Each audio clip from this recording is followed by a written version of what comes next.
escolhido. E também orar, irmãos, pela vida do irmão Newton.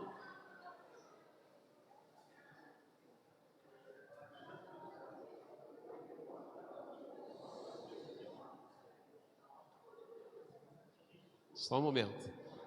Vamos orar pela vida do irmão Newton, esposo da irmã Flor.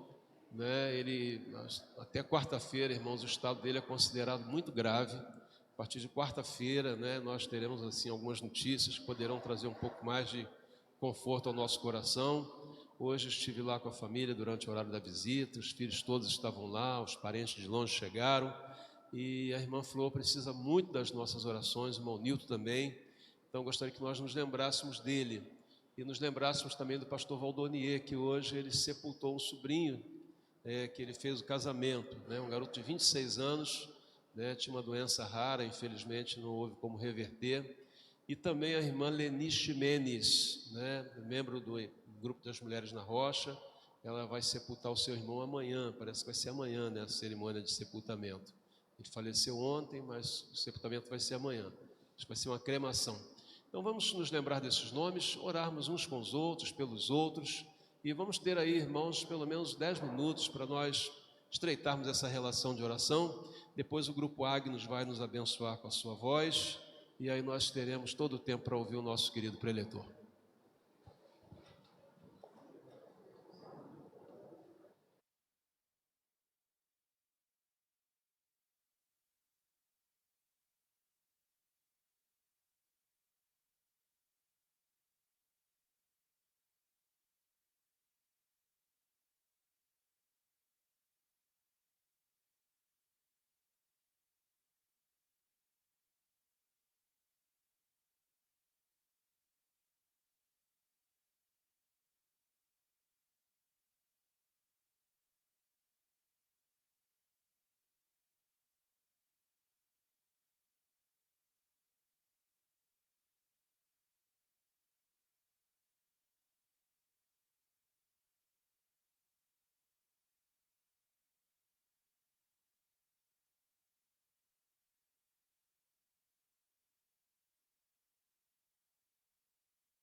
Isso. Ei.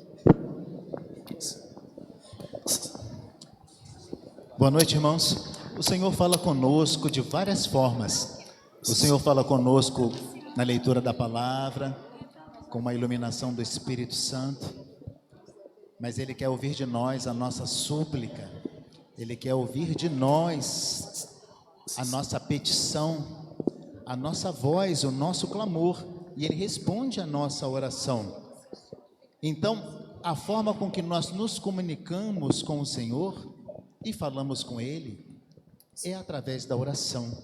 O Senhor pode falar conosco da forma que quiser, em sonhos, da maneira que quiser, mas a forma direta em que nós conseguimos falar com o Pai é quando nos colocamos de joelhos, como muitos irmãos fizeram, ainda há pouco estão fazendo, quando a gente se coloca diante do Senhor e apresenta a nossa queixa, e apresenta a nossa dor.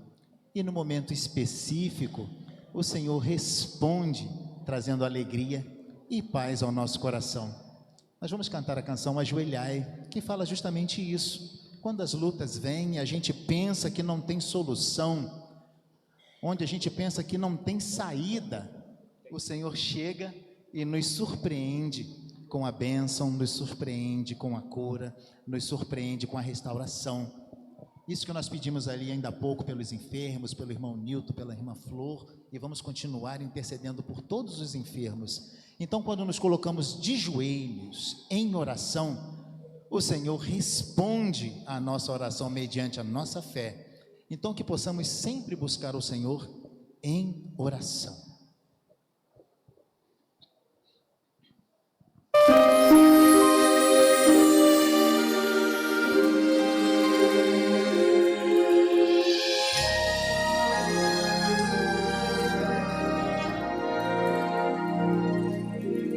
Tudo é mais tranquilo e fácil na jornada aqui, com Deus guiando o nosso caminhar.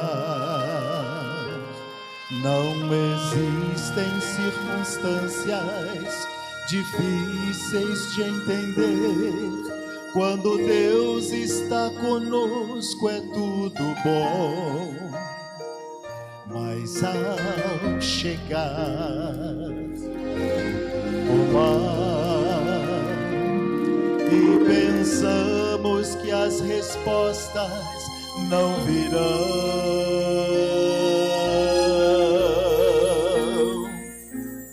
ajoelhar,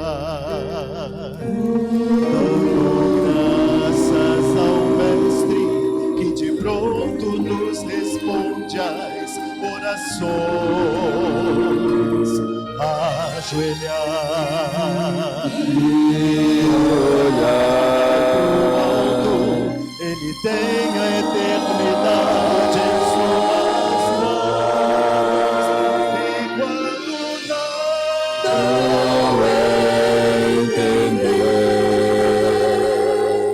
seu plano de amor, na presença do meu Deus,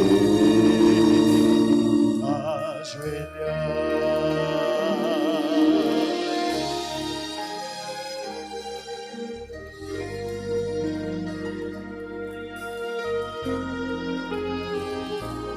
Quando negras nuvens chegam e começa o temporal, e o forte vento vem nos assustar, e ficamos perguntando por que temos de sofrer. Ou será que Deus de mim se esqueceu? Quando o mal chega, vamos nos lembrar, vivemos pela fé.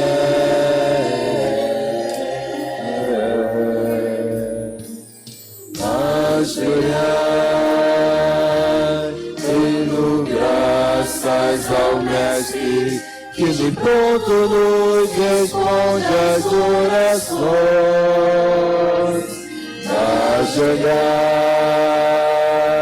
e olhai pro alto, Ele tem a eternidade em suas mãos. E quando não entender seu plano de amor, na presença do meu Rei,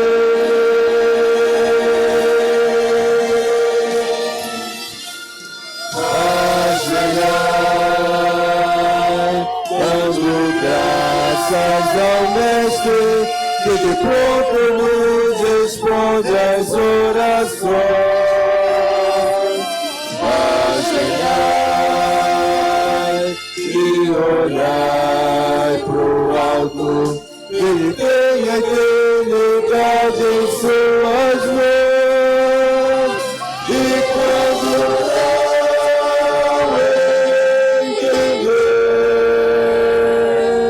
seu plano de amor,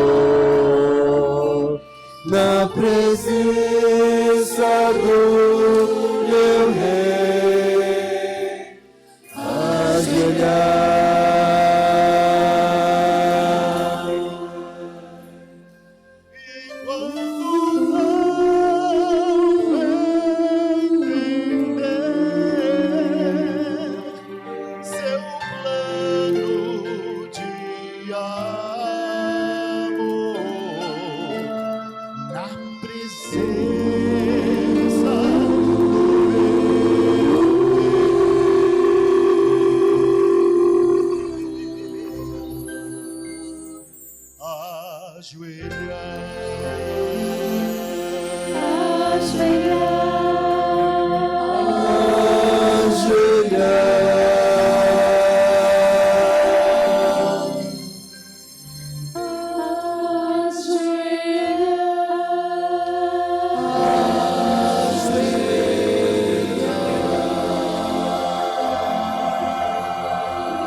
Obrigado ao Grupo Agnus, um dos grupos da nossa igreja. Essa igreja é muito abençoada, com muitos valores musicais. Irmãos, nós temos aqui um pedido de oração pela Núbia. A Núbia está presente?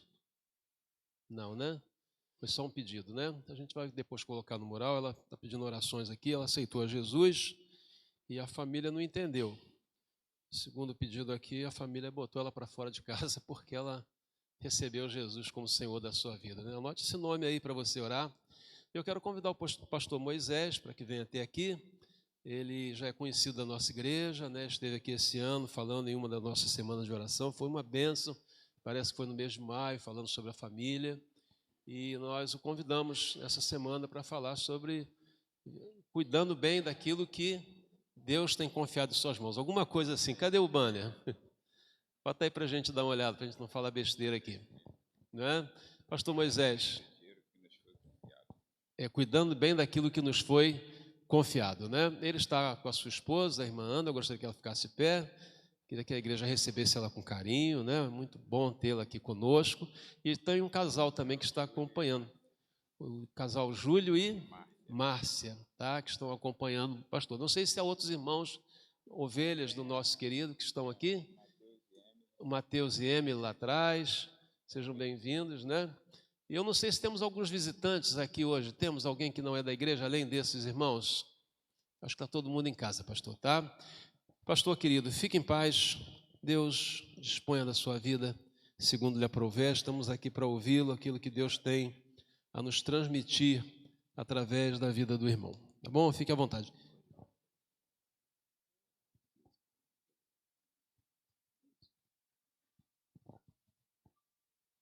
Meus irmãos, boa noite, a paz do Senhor.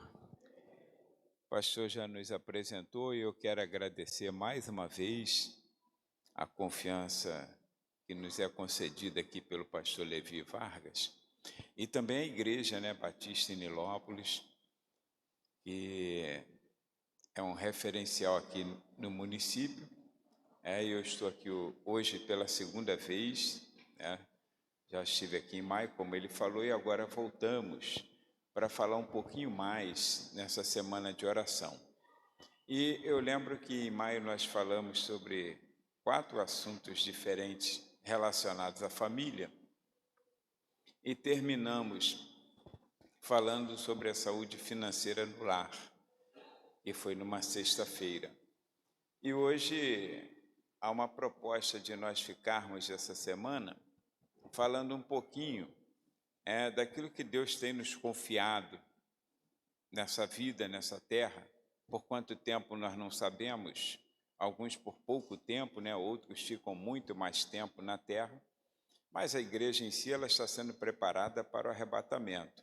Enquanto nós vamos vivendo aqui, nós precisamos administrar aquilo que Deus tem nos confiado.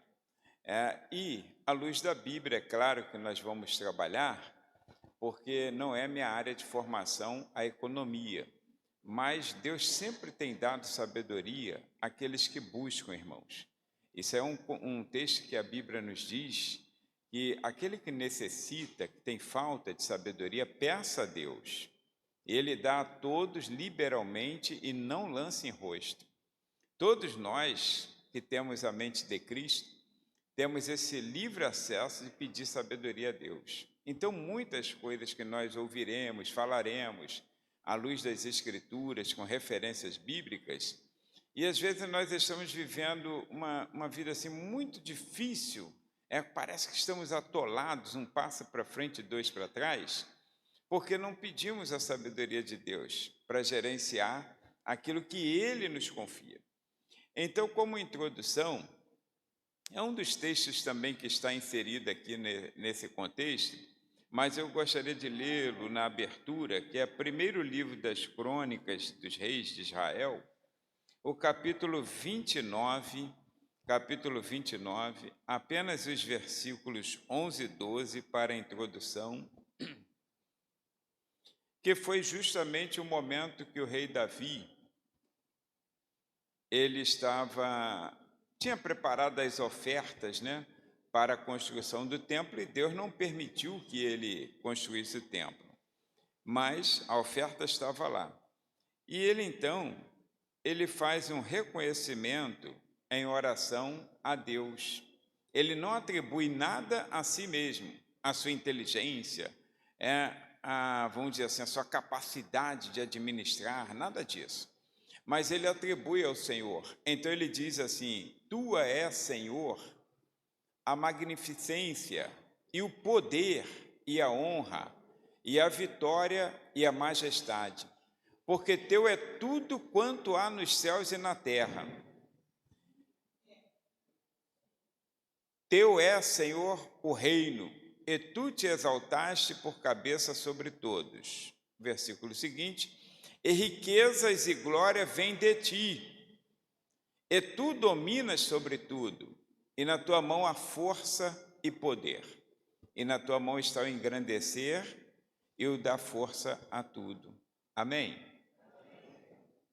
Percebe, irmãos, que quando nós falamos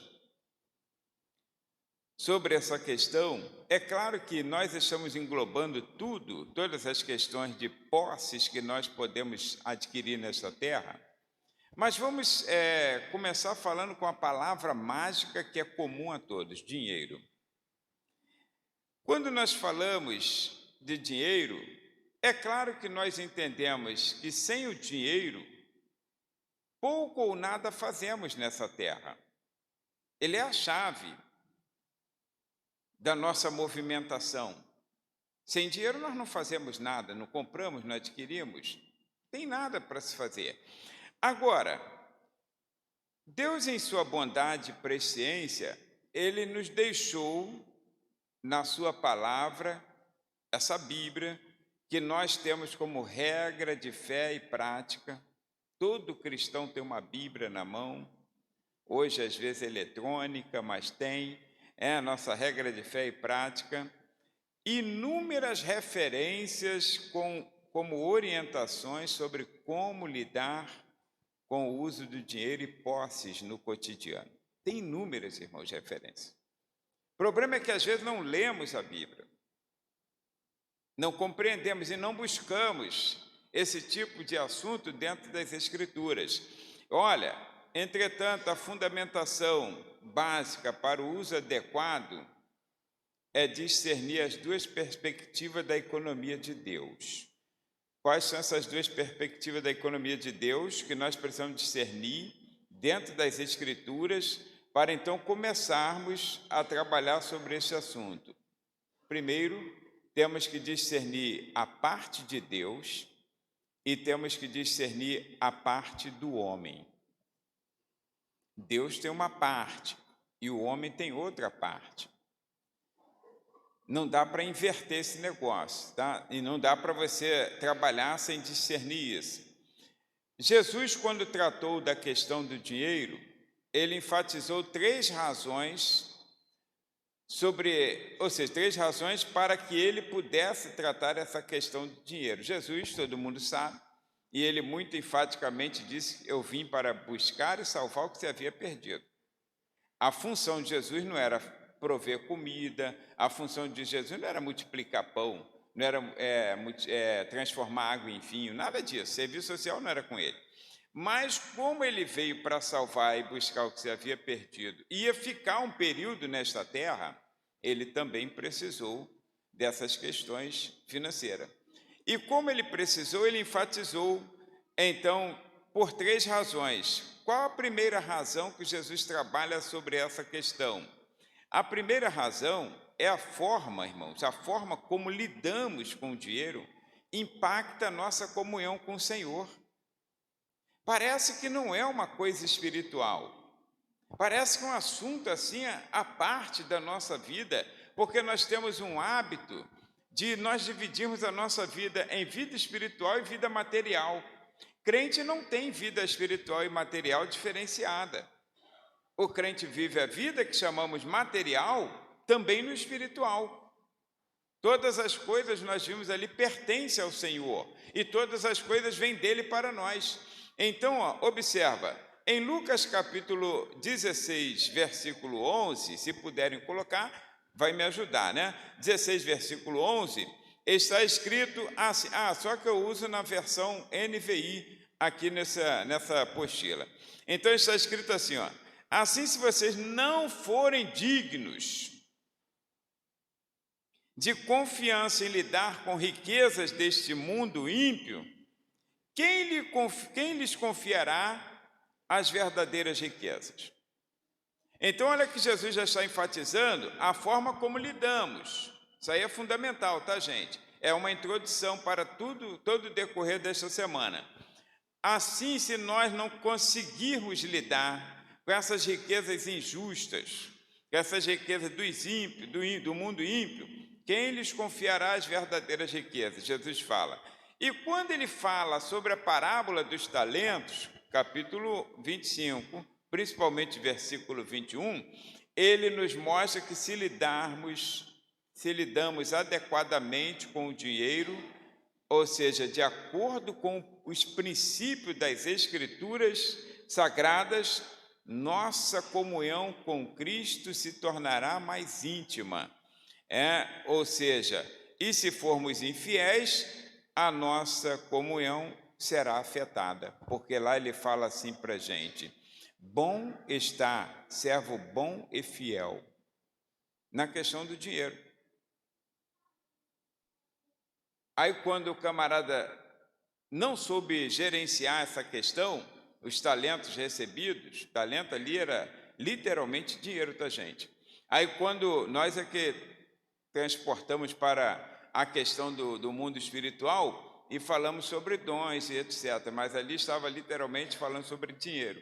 Aí quando Jesus fala que na prestação de contas, aquele que não soube gerenciar o que lhe veio às suas mão, então ele disse assim: servo mau, infiel. Afetou ou não a comunhão?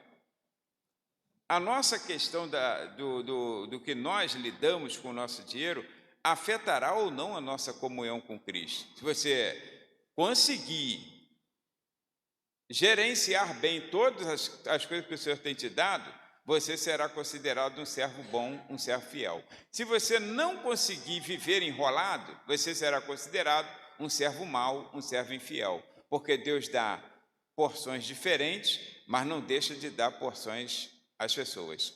Ele dá talentos a todos, né? Assim que foi, deu 1 a um, deu 2 a outro e deu 5 a outro. Diferente o número quantitativo, mas não deixou de dar. E exigiu que todos negociassem o talento com maneira sábia. Então, observa. Aí o Senhor respondeu para eles: muito bom, servo bom e fiel. Você foi fiel no pouco, e eu porei sobre muito. Venha e participe da alegria do seu Senhor. Foste fiel no pouco, naquilo que Deus te deu. Então, sobre o muito o Senhor te coloca. À medida da sua capacidade de administrar, o Senhor vai acrescentando bens à sua vida terrena. Mas Ele só pode fazê-lo quando Ele vê fidelidade, sabedoria para você administrar aquilo que Ele tem te dado. Então, à medida que você tem, aí então você vai sendo acrescentado. E aquele que foi infiel, até o que tem lhe será tirado e dado ao que tem mais. Porque ele é mau, ele não sabe administrar as boas dádivas do Senhor. Não olhe isso agora nesse momento como dons e talentos, como de cantar, ou de pregar, ou de ensinar, como nós costumamos fazer. Mas olhe isso como agora os bens que o Senhor tem dado nas suas mãos, e muitas vezes nós não administramos corretamente, jogamos pela janela. Ou então ficamos com aquele pouco que nós temos e ficamos de olho naquele muito que alguém tem. E esquecemos de negociar o pouco que o Senhor nos deu. Porque quando Deus direciona uma bênção sobre nossas vidas, então Ele dá aos meus cuidados. E quando eu tenho essas bênçãos aos meus cuidados, eu não posso ficar ocupado em como o vizinho está administrando aquilo que lhe foi dado, ou quanto ele recebeu para administrar. Eu tenho que administrar aquilo que está em minhas mãos. Não sei quantos já trabalharam em empresas, ou trabalham ainda, em que tem níveis salariais, às vezes, dentro da mesma profissão. Dentro da mesma profissão. E a pessoa que ela fica olhando, o profissional do lado, que está fazendo algo parecido com o dele, na mesma função, mas que ele ganha mais, ela fica insatisfeita e ela não produz. Agora, se ela focar no seu trabalho, independente de ele ganhar mais ou menos, você produz.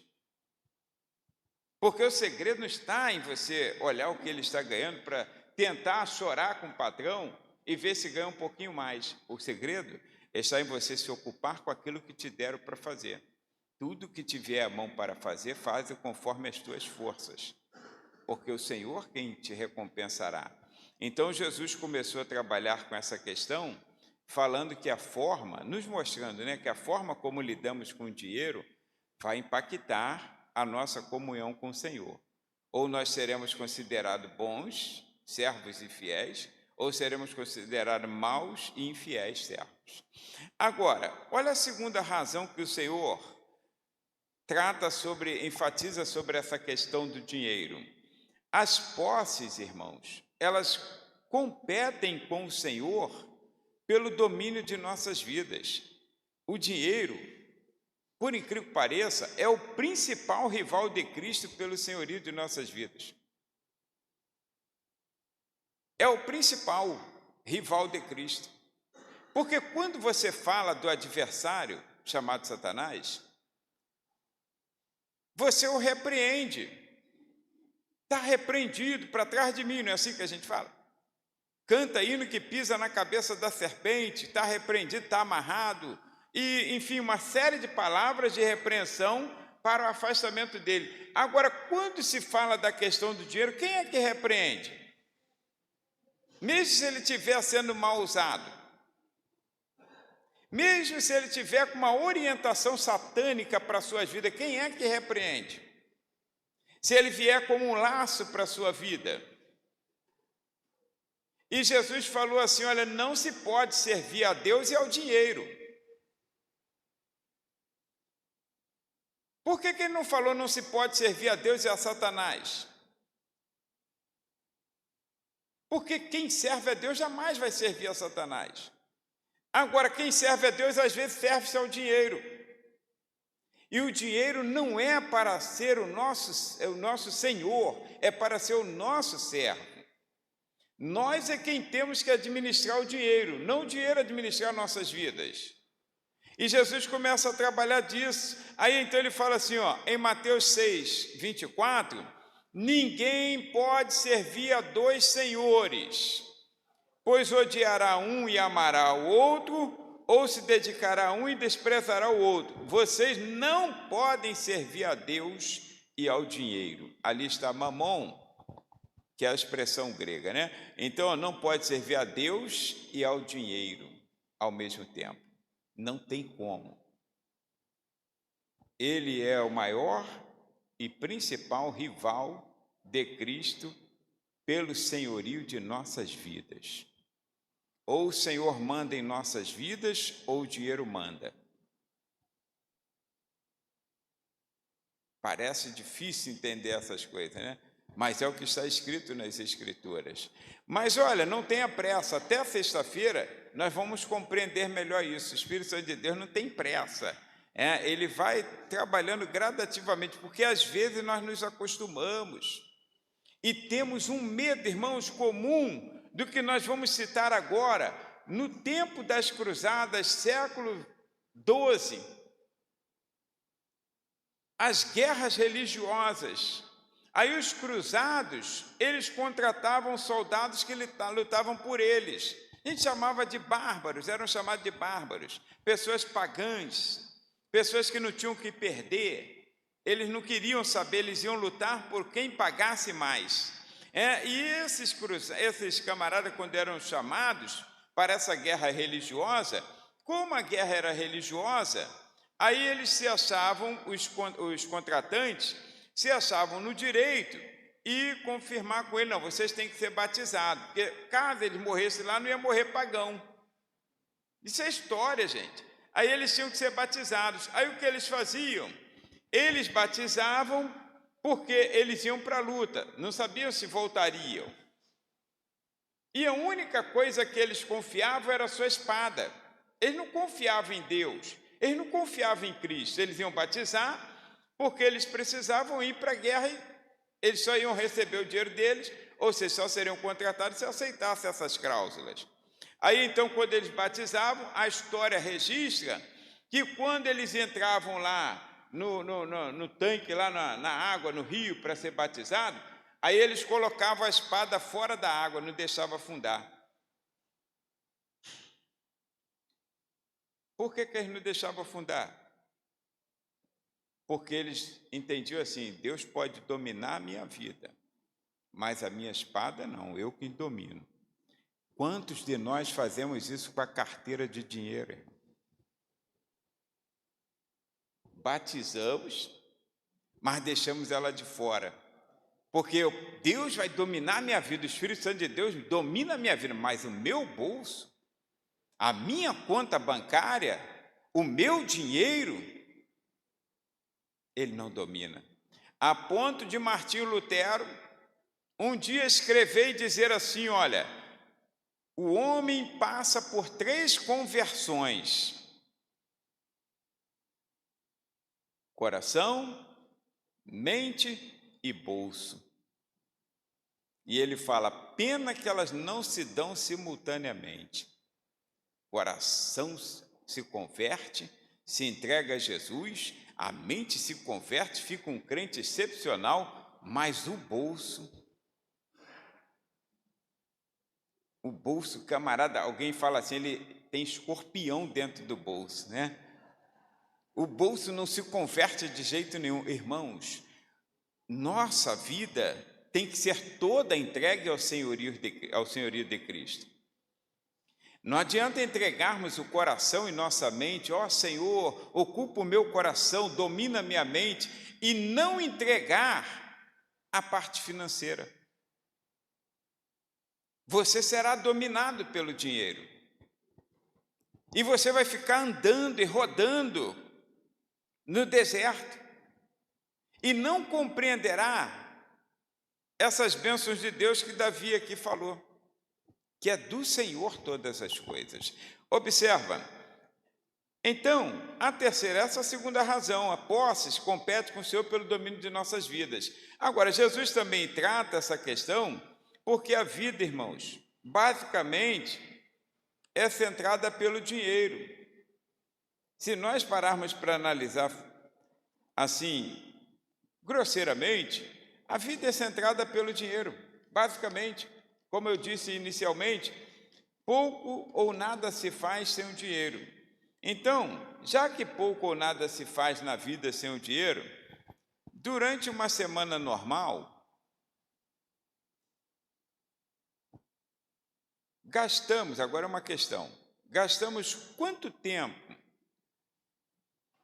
ganhando dinheiro em nosso trabalho, tomando decisões em como gastar, economizar e investir. Já parou que nós pensamos a semana toda sobre isso? Trabalhamos para ganhar o dinheiro. Aí ficamos ocupados a semana toda, durante o nosso tempo, isso durante todos os anos da vida, em como ganhar, quanto ganhar, como investir, se vou economizar. Nossa vida toda é centralizada pelo dinheiro.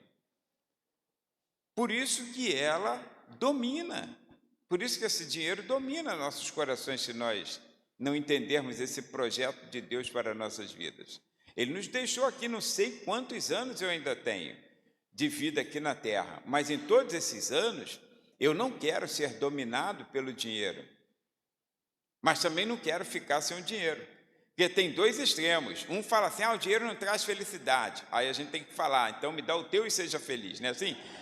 Seja feliz, viva uma vida feliz sem ele. Agora, não tem como você viver sem ele, mas não tem como você deixar ele viver na sua vida e dominar você. Por isso que é importante a entrega, assim como do coração, assim como da sua mente a Cristo. Pensai nas coisas que são de cima, tudo que é honesto, tudo que é... Não é assim que Paulo fala? Então, assim como essas coisas vêm em nossas vidas, irmãos, se desprende também, não é para você dar, não é para você fazer aviãozinho na igreja, jogar não, agora estou solto nesse negócio, não, mas se desprende, entrega no altar do Senhor, entrega no altar do Senhor. Não estou falando agora para você fazer uma oferta incabível, nós falaremos também sobre a contribuição, acredito que lá para sexta-feira, mas não estou falando de alguém que está forçando você a entregar tudo no altar e ainda usar de artimanha, traz aqui o teu Isaac. Não, Isaac é devolvido. O Isaac é devolvido. Se você trouxer ele no altar, você tem a obrigação de levar ele de volta. Ele não pode ficar aqui. Agora, quando você traz ao altar, o Senhor não fica com ele continua na sua conta. Mas só que agora ele tem autonomia para trabalhar contigo. Você passa a ser sócio dele. Ele sócio majoritário. E ele começa a trabalhar na sua vida. E você percebe que ele não te tomou, não foi arbitrário, em te tomar, em agora dominar, te deixar sem nada, e ao mesmo tempo você percebe que quanto mais você entrega no domínio dele, mais você tem para gerenciar. Só que enquanto nós quisermos ficar nesse mundinho, achando que não, vida material não tem nada com vida espiritual, nós não teremos a bênção de Deus, porque quem provê é Deus. Quem provê é Deus, né? Então, nós confundimos muitas coisas. Então, vamos olhar nesses dois aspectos, ver se nós conseguimos falar pelo menos isso hoje, amanhã fica mais um pouco, né? Sobre essas duas perspectiva bíblica a respeito dessa questão dos bens, das posses, do dinheiro, daquilo que o Senhor tem confiado a cada um de nós nesta terra. a parte de Deus e a parte do homem. A parte de Deus, irmãos, é o fundamento do comportamento. Deus é Senhor. Isso aí eu tenho que entender, nós temos que entender. A pessoa que vê, e eu já vou adiantar aqui, a pessoa que vê as coisas como propriedade de Deus, tudo que eu tenho é de Deus, ela passa a administrar sua vida de modo diferente. Ela tem menos preocupação do que quem não entregou tudo a Deus. Nós admiramos a fé de Abraão, não admiramos? Admiramos a fé de Abraão. Todo mundo queria ter a fé de Abraão. Aliás, ficou como pai da fé. Mas percebe que ele entregou toda a sua vida a Deus? Percebe que ele não ficou com nada? Abraão, sai da tua terra, do meio da tua parentela e vai para uma terra que eu te mostrarei. Aí, como disse Moody, ele saiu sem saber para onde ia, mas sabia com quem ia. A diferença é essa. A diferença é essa. Você não sabe para onde vai, mas sabe com quem vai. Isso faz toda a diferença em nossa vida econômica. Então, olha, a forma como vemos Deus na questão financeira determinará o que viveremos. Se você não conseguir enxergar Deus na questão financeira como a Bíblia está apresentando, a sua vida não terá sucesso. Você pode ficar, pode ser crente, salvo com certeza será, porque a salvação é o mistério de Deus em Cristo Jesus. Nós estamos falando agora de salvação para a eternidade, nós estamos falando de vida de salvo aqui na terra. Ou qualquer outra pessoa, mesmo que ela não tenha salvação em Cristo. Se ela tiver esse domínio, esse conhecimento, a vida dela será transformada. Então, a parte de Deus, ela abrange 3 áreas: domínio, controle e provisão. Essa é a parte de Deus. Se eu começar a compreender isso, a minha vida muda, irmãos. Eu disse aqui, eu lembro, claro que contei, acho que alguma coisinha, mas nós temos, Ana e eu, como casados, né? Nós temos 39 anos de casado, 10 meses e 26 dias. Então, olha, aí como casados, nós temos esse tempo e nós temos larga experiência na questão financeira. De quanto Deus provê para nossas vidas, mas muita coisa mesmo nesses anos de casado, desde quando casamos, de quanto Deus é bondoso, estende a sua mão e não deixa faltar nada, como diz o Salmo 23, verso 1, Senhor é o meu pastor e de nada tenho falta. Fez-nos entender muito cedo que a prosperidade não é acúmulo de bens materiais, mas ausência de necessidade. E fez-nos saber que um homem pode morrer de sede em alto mar, ou não. Com todo aquele oceano à volta, esse oceano é todo meu. A arrogância, a soberba, a ganância, que não fazem parte desse domínio de Deus, fala assim, o mar agora é só meu, não tem ninguém, vê assim, só o barquinho dele. Aí ele fica assim, só meu, tudo aqui é meu, tudo aqui é meu. Estou no domínio de tudo. Aí quando vier a baita sede, ele percebe que uma pessoa que não tem todo aquele oceano, mas tem um copinho d'água, está feliz da vida. Não é assim? Quantas pessoas que você conhece que têm uma condição financeira muito mais elevada do que a sua e que se suicida, que estão vivendo triste. Então, olha, 3 áreas na parte de Deus: domínio, controle e provisão. Primeiro, domínio. Quando reconhecemos, irmãos, o domínio de Deus, cada decisão que tomamos quanto ao uso do dinheiro e posses, primeiro você tem que reconhecer. Não, Deus, a partir de hoje, irmãos, faça isso com sacrifício, tá? Eu sei que não é uma coisa fácil para nós. Eu sei que nós temos medo. Eu sei que nós ficamos assim, mas e se o Senhor pedir, ou tomar conta e fechar a conta? Não, quando nós reconhecemos o domínio de Deus, cada decisão que tomamos quanto ao uso do dinheiro e posses, torna-se uma decisão espiritual. Nada é feito sem oração.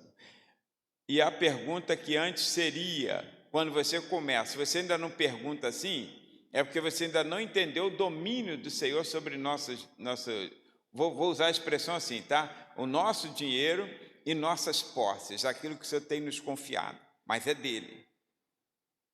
Nós somos mordomos, administradores de bens alheios. E um mordomo, quando ele é bom, igual o Alfred do Batman, ele é como se fosse o dono da casa. Ele pode tomar qualquer decisão, não é? Que o Bruce Wayne não se mete. Não, qualquer decisão que ele tomar, está tomada. Mas ele sabe que ele não tem nada quando tem tudo. Nada lhe falta, mas nada é dele. Está entendendo? Então, com Deus é a mesma coisa, gente. Aí olha só o que está escrito.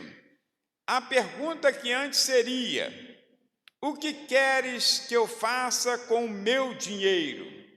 Na oração. O crente, imagine o crente convertido de coração e de mente, mas não no bolso.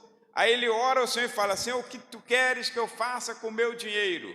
Quando ele entende o domínio de Deus e o bolso se converte, aí então ele começa a orar assim: o que queres que eu faça com o seu dinheiro?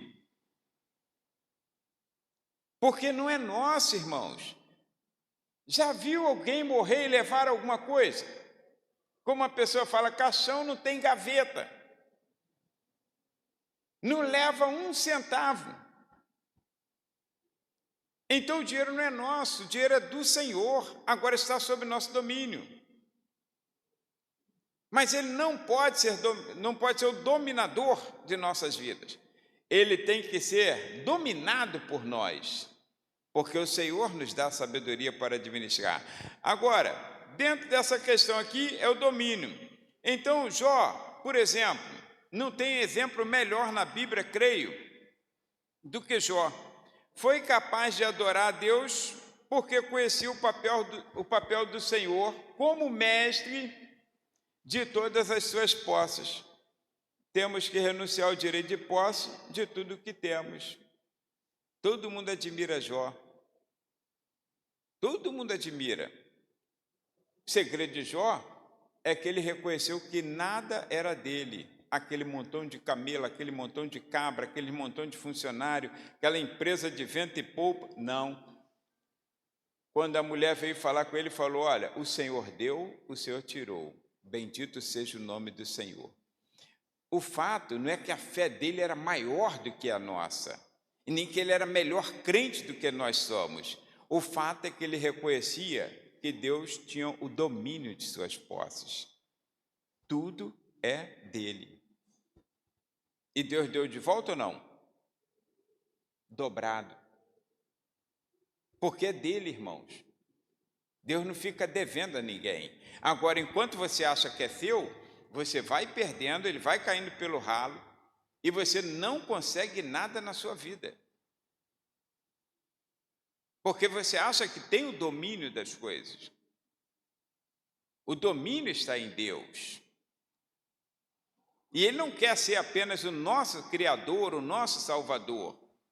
Ele quer ter essa comunhão conosco. Ele quer compartilhar com você. Um filho, quando ele é bem ajustado a seus pais, ele pode viver a sua infância, adolescência e juventude tranquilo, porque ele sabe que tudo que o pai tem pertence a ele. Agora, já viu o filho rebelde? O pai pode ter o melhor, está aí na Cracolândia, está aí jogado na rua. Porque ele saiu da casa do pai. É o caso do filho pródigo. Nunca me deste nada. O quê? Tudo é dele, gente. O domínio é do pai, mas pertence a ele. Meu filho, aqui tudo é teu, a hora que você quiser. Mas o domínio está com o pai. E o pai, então, vai liberando ali gradativamente, em pequenas quantidades, à medida que a pessoa vai amadurecendo. É como nós fazemos com os nossos filhos. Hoje tu dá R$5 com a criança, daqui a pouco dá 10, daqui a pouco dá 20, daqui a pouco dá 100. É gradativo, à medida que vai amadurecendo. E se ela não amadurecer, vai ficar sempre no 5. ou menos. Ah, vou te dar mais nada não, que você joga tudo fora, não é assim? Mas se for uma criança esperta, que guarda, aí você pode dar mais, porque sabe que ele não joga fora. O nosso neto, não sei com quem ele aprendeu, mas vem no sangue. Duvido que ele gaste à toa. Entra numa loja, parece filho da Ana, entra numa loja, quanto que é isso aqui? Aí ele sozinho vai lá, né? A gente está andando com ele, deixa eu ali, quanto que é isso aqui? Ah, é X, tá bom, obrigado. Tem 11 anos. Aí, vamos naquela loja ali. Aí entra lá, pergunta, ah, tá bom, obrigado. Aí vai na outra, aquela lá tá melhor. Aí ele vai lá naquela. Ele não gasta dinheiro à toa. Pode dar o dinheiro tranquilo na mão dele que não gasta. O Beto tem mais do que eu guardado em casa. Então, olha, aí que ele pega de mim, eu não pego dele.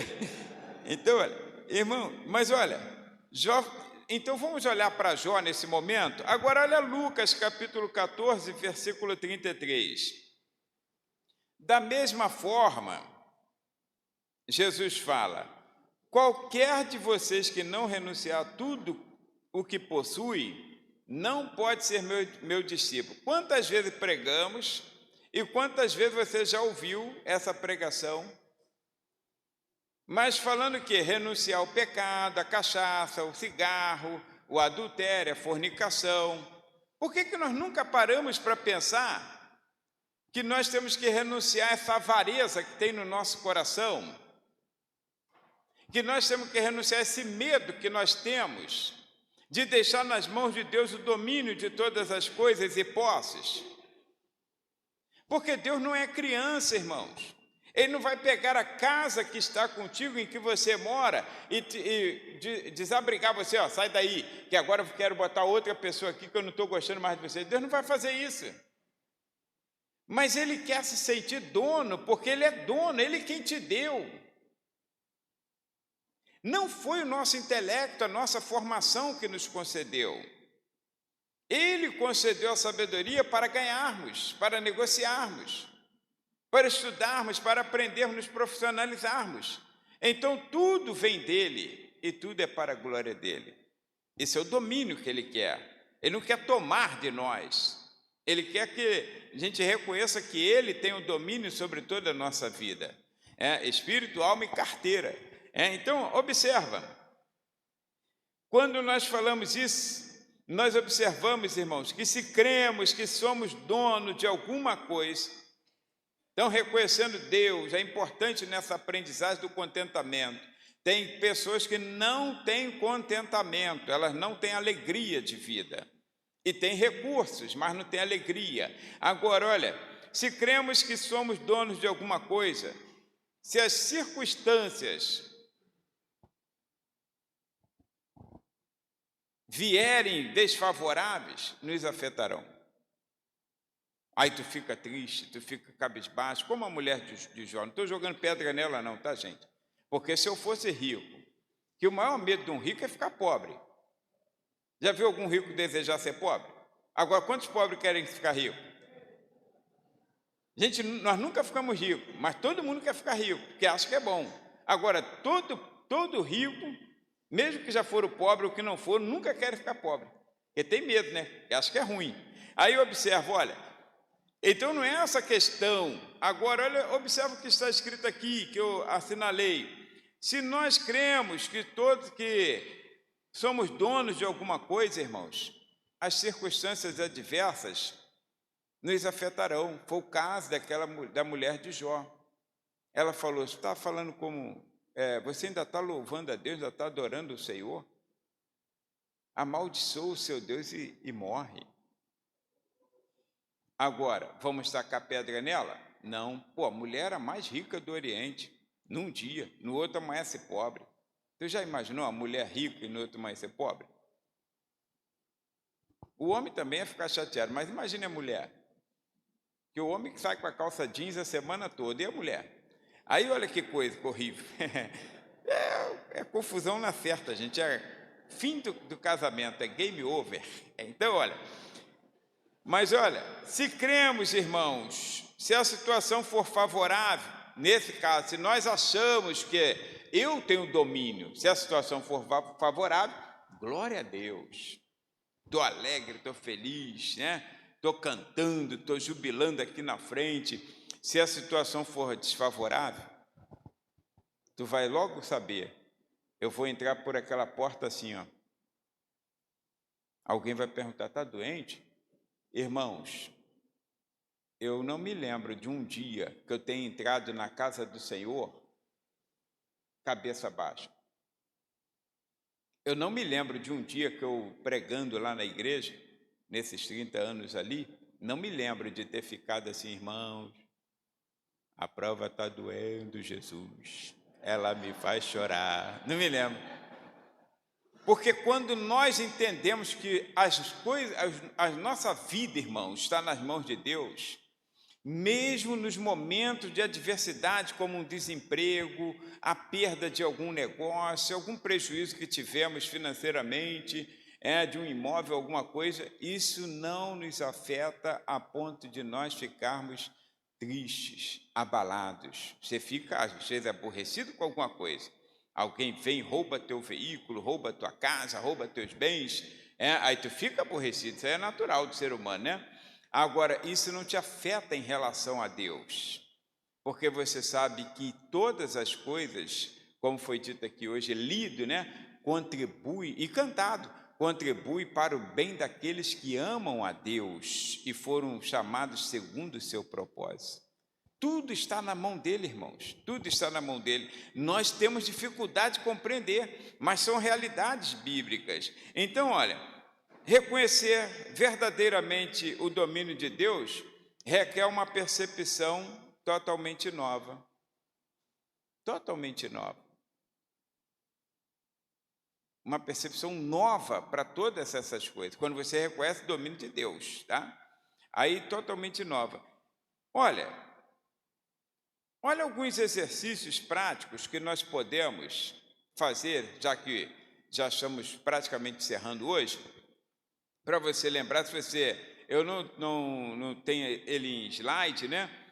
Mas eu tenho aqui alguns versos, inclusive esse que nós usamos agora na abertura de 1 Crônicas, capítulo 29, e se você quiser anotar, só para depois você lembrar disso, olha...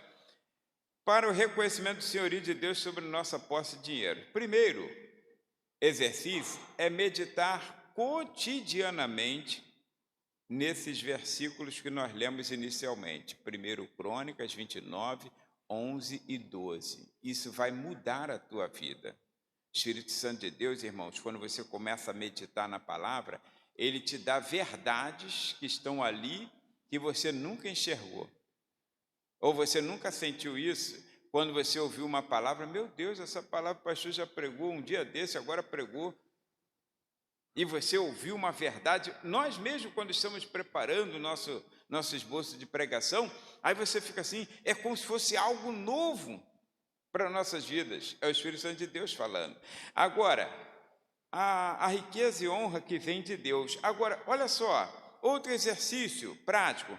Considere substituir, a partir de hoje, ainda não está bem aberto o assunto, né? Mas considere a partir de hoje substituir os pronomes possessivos, meu por seu, dinheiro. Porque nós somos tentados a falar, mesmo se você errar, quando você erra e fala, o meu dinheiro que está aqui, o meu dinheiro está com fulano, tudo bem, se você no coração já entende que essa é só uma força de expressão, mas que você não tem o domínio sobre o teu dinheiro e suas posses, porque pertence ao Senhor, você viverá uma vida muito mais tranquila. Isso fará um grande diferencial. Então, começa a praticar assim no seu interior, não é meu, essa casa não é minha, essa casa é do Senhor. Tudo aqui, a minha família, lembra que Lázaro cantava, o que faleceu, né, foi para cantar no céu? Aí ele cantava o quê? A minha vida é do mestre. Aí alguém brincava, meu cabelo é do mestre, né? Então tudo é do mestre. Não importa, irmãos, o que seja, que para pessoas que olham assim, seja insignificante dizer que isso é do mestre. É do mestre. A minha casa é do mestre, a família é do mestre, tudo é dele. Então, quando nós começamos a compreender assim, aí então o Senhor começa a dominar nossas vidas. E ele começa a entender que nós já estamos começando a nos preparar para o controle da vida dele. Deus sempre quis ensinar isso, não foi com tirania, mas quis ensinar a Moisés: tu não dá um passo se a nuvem não alçar. A nuvem alçou, você arruma tudo, desarruma, quer dizer, desarrumar, né? Desarruma tudo, aí desmonta tudo e nós vamos partir. Quando a nuvem andar, você anda. Ela parou, você para. Olha que dificuldade para as pessoas compreenderem o domínio de Deus. Em algum momento Deus deixou faltar? Nunca deixou faltar. Nunca deixou faltar. Nem eles sabiam que eram tão abastecidos de ouro e prata quando foi feito o tabernáculo. Apareceu tanto ouro, tanta prata, tantos tecidos que Moisés falou: chega. Não precisa trazer mais nada. Extrapolou, irmão. Nunca se viu uma oferta tão volumosa no meio do deserto, e também nunca se viu tanta sinceridade num homem de falar assim: não traz nem mais um centavo. Gente, a campanha foi até aqui, ó. A campanha foi de 100 mil, chegou a 100 mil. Aí tem gente que fala, chega a 110, 120, aí fica quietinho. Pô, Deus está abençoando. Deus não abençoa desonesto. Nós falaremos também sobre isso, tá? Então, olha, considere substituir os pronomes meu por seu dinheiro. Terceiro, já estamos encerrando praticamente. Só mais dois pontinhos aqui para a gente encerrar aqui. Ore ao Senhor, isso aí são exercícios, tá? Ore ao Senhor que o conscientize do seu domínio e que estejamos dispostos a renunciar ao nosso domínio.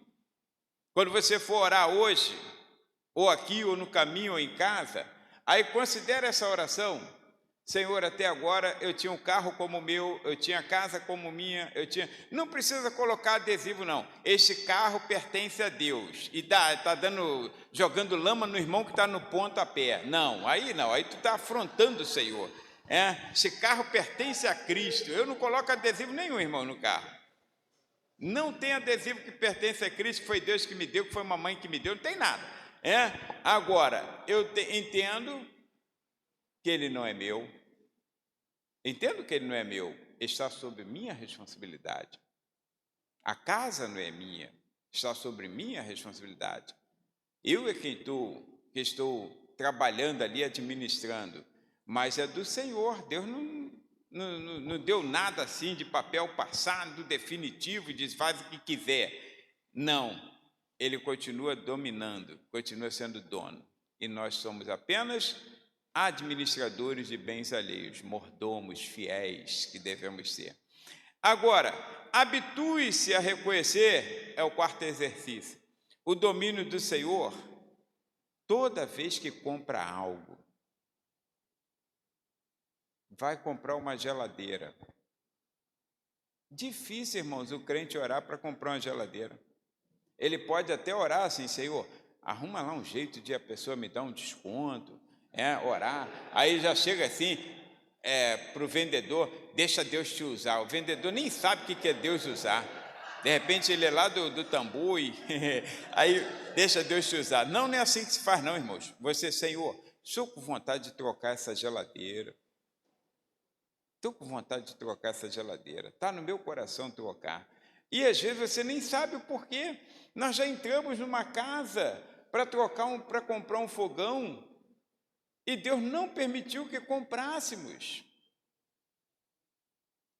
Uns 2 ou 3 meses depois, chegou um camarada na igreja que eu nem reconhecia, uma pessoa que eu conhecia há muito tempo, conhecíamos há muito tempo, e falou: olha, eu vim aqui, veio de short, camiseta, mas eu não estava reconhecendo. Ele falou: meu amigo, pastor Moisés, e ele era de uma igreja, mas estava na bancarrota.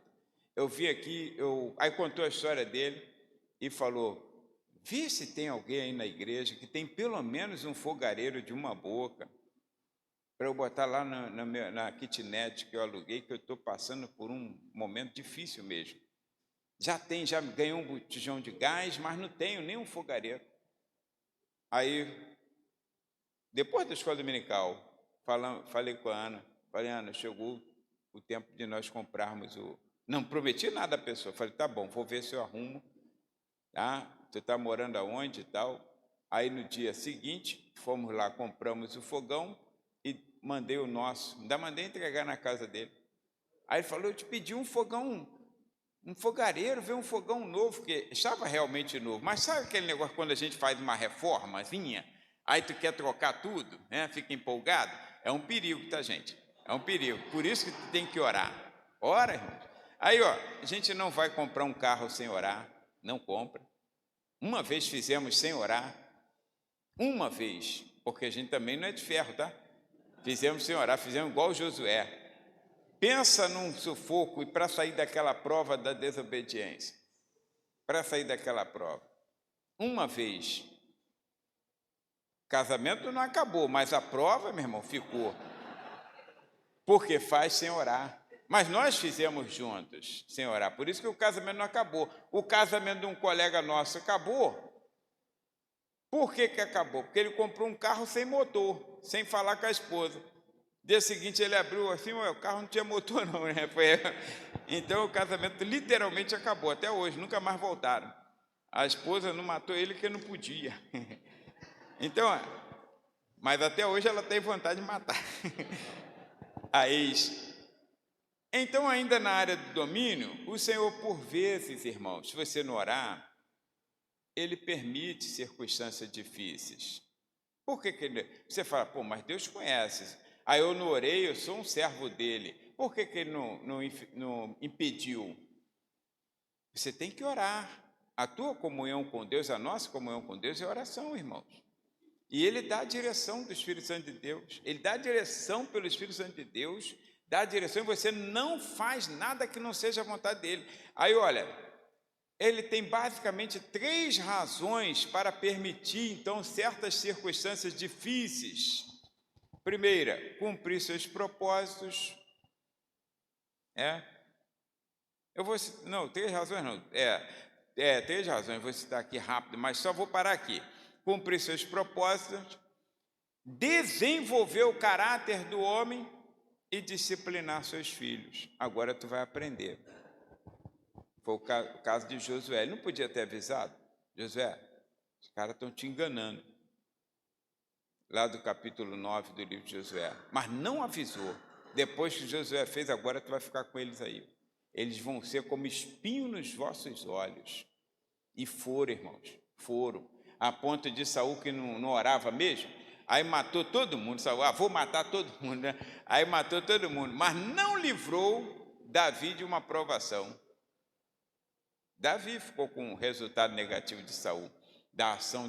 A falta de oração, irmãos, a falta de deixar Deus dominar nossas vidas, talvez seja a causa do atraso dos nossos filhos, do atraso do nosso trabalho, de uma empresa falir. Você tem que deixar Deus nas mãos dele, tem que deixar tudo nas mãos de Deus. E nós, às vezes, não conseguimos fazer o que Deus quer que seja feito. Mas como nós veremos muita coisa ainda, então eu vou parar por aqui hoje, para não cansar vocês, e amanhã estaremos de volta aqui. Tá bom assim? Amém? Até aqui? Então eu vou continuar aqui, tá? Na área do domínio, o Senhor por vezes permite circunstâncias difíceis, por basicamente 3 razões. Aí nós vamos pegar aqui como introdução e vamos trabalhar aí aquilo que ainda tem por vir, tá bom? E vou correr, claro, nos pontos que forem necessários correr e parar nos pontos essenciais, se bem que todos os pontos aqui são importantes para nós. Vamos falar sobre muitos assuntos ainda até sexta-feira.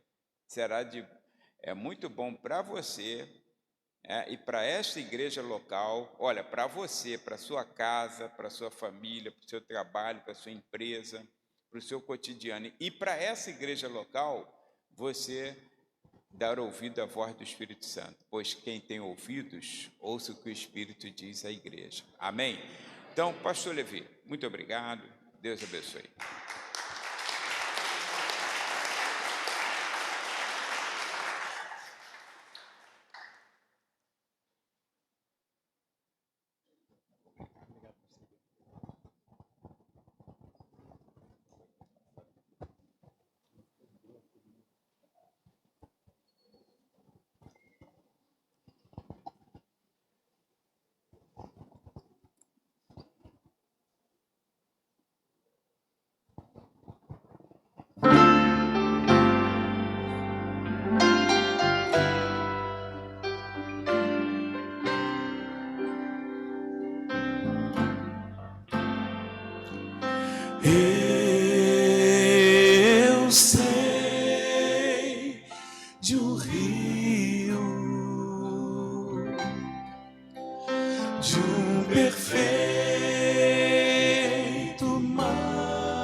fonte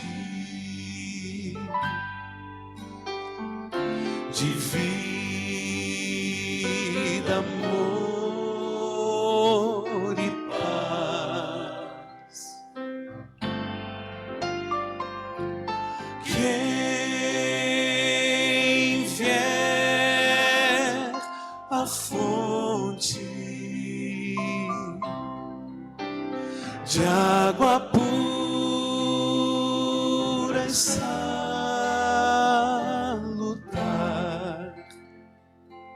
não voltará a ter sede, pois Cristo satisfaz.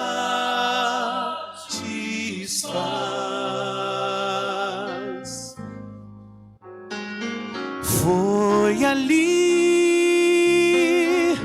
bem junto à fonte, que a mulher apareceu.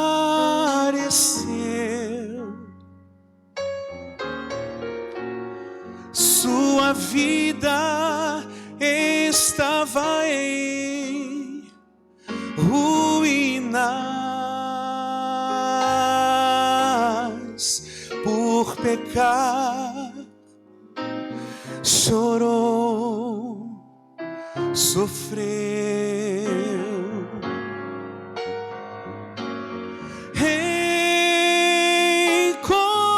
encontrou o Mestre, ele a viu e a perdoou,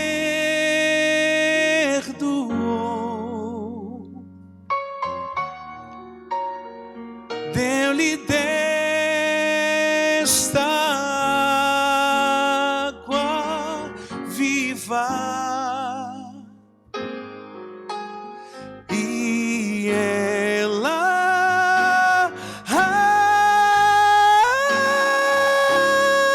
aceitou.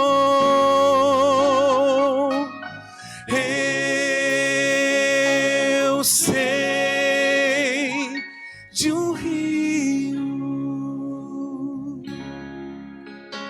de um perfeito manancial.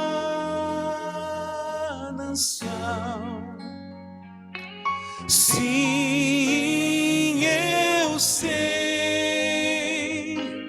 de uma fonte de vida, amor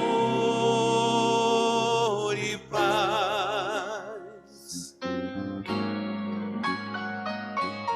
Quem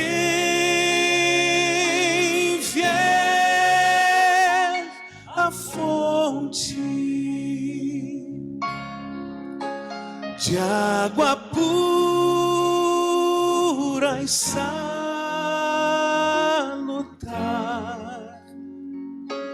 não voltará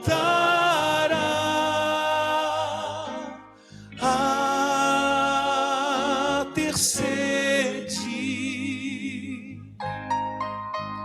pois Cristo satisfaz.